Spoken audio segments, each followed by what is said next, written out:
नमस्कार।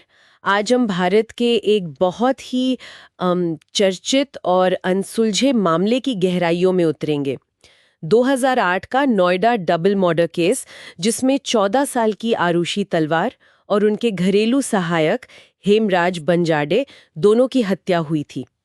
हमारे पास इस केस से जुड़े कुछ विश्लेषण और लेख हैं और इनके जरिए हम कोशिश करेंगे कि मामले के जो अहम मोड़ थे, जांच में जो कमियां रहीं, उनको समझें और ये भी कि इसका समाज पर क्या असर पड़ा।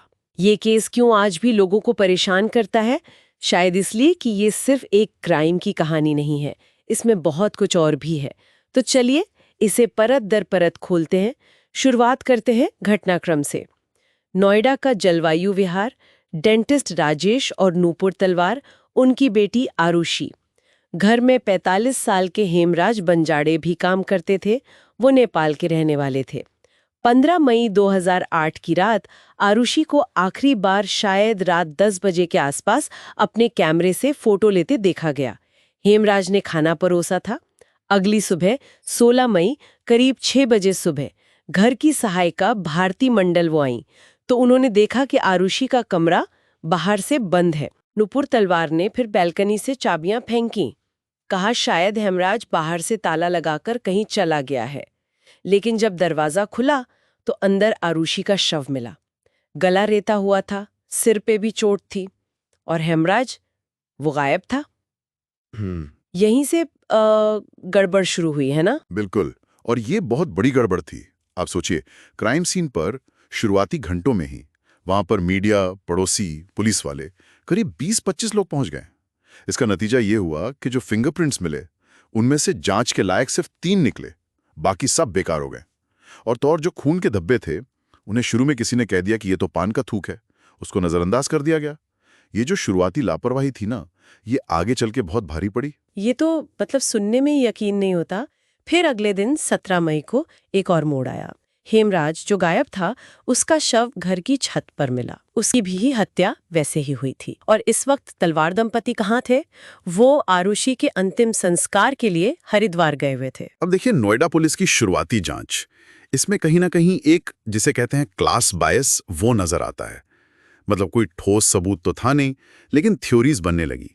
या तो पिता राजेश तलवार का कोई अफेयर था जिसका आरुषि को पता चल गया था और उसने विरोध किया, या फिर एक और थ्योरी थी कि आरुषि और हेमराज को आपत्तिजनक स्थिति में देख लिया गया था।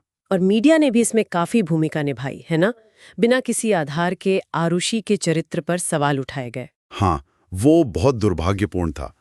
इन थ्योरीज पर कोई फोरेंसिक आधार नहीं था उस वक्त। और फिर 23 मई को राजेश तलवार को गिरफ्तार कर लिया गया। हैरानी की बात यह है कि कोई सीधा फिजिकल सबूत जैसे खून या डीएनए ऐसा कुछ नहीं था जिससे वो सीधे जुड़ रहे हों। पुलिस का कहना था कि गुस्से में हत्या की। हथियार बताया गया गोल्फ क्लब, पर उस पे खून नहीं मिला। सबूत मिटाने के आरोप भी लगे, जैसे वो खून से सना गद्दा। हम कहा गया कि उसे धो दिया गया या छुपा दिया गया। विस्की की बोतल को बिना ग्लव्स के छू लिया गया। छत से खून के सैंपल भी कई दिन बाद लिए गए। ये सब चीजें जांच को कमजोर कर दी गई। मामला इतना पेचीदा हो गया कि जून 2008 में केस सीबीआई को देना पड़ा। जी, और सीबीआई की पहली टीम आई तो उन्होंने एक अलग ही दिशा पकड़ी।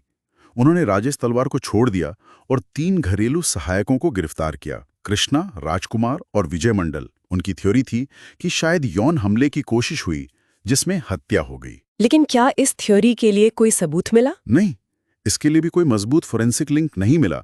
इन लोगों के नार्को टेस्ट हुए थे जिनके आधार पर कुछ कबूलनामे की बात आई, पर नार्को टेस्ट को अदालत में सीधा सबूत नहीं माना जाता। बल्कि कृष्णा तो उस वक्त नोएडा में था भी या नहीं, इस पर भी सवाल थे। मतलब एक जांच एजेंसी आई, उसने कुछ कहा, फिर 2009 में सीबीआई की एक दूसरी टीम आई, अरुण कुमार के नेतृत्व में, और जांच ने फिर यूटर्न ले लिया। इस दूसरी टीम ने फिर से राजेश तलवार को मुख्य संदिग्ध माना। इसके लिए उन्होंने लास्ट सीन थ्योरी का सहारा लिया। मतलब आरुषि को आखिरी बार माता पिता के साथ ही देखा गया था, और घर का इंटरनेट राउटर जो रात 12:08 तक चला था। लेकिन विडंबना देखिए, इसी टीम ने आखिर में कहा कि हमारे पास इतने पुख्ता सबूत नहीं है कि चार्जशीट फाइल कर सकें, तो उन्होंने क्लोजर रिपोर्ट लगा दी, मतलब केस बंद करने की सिफारिश। तो सीबीआई ने भी एक तरह से हाथ खड़े कर दिए, पर केस बंद तो नहीं हुआ। नहीं, बिल्कुल नहीं।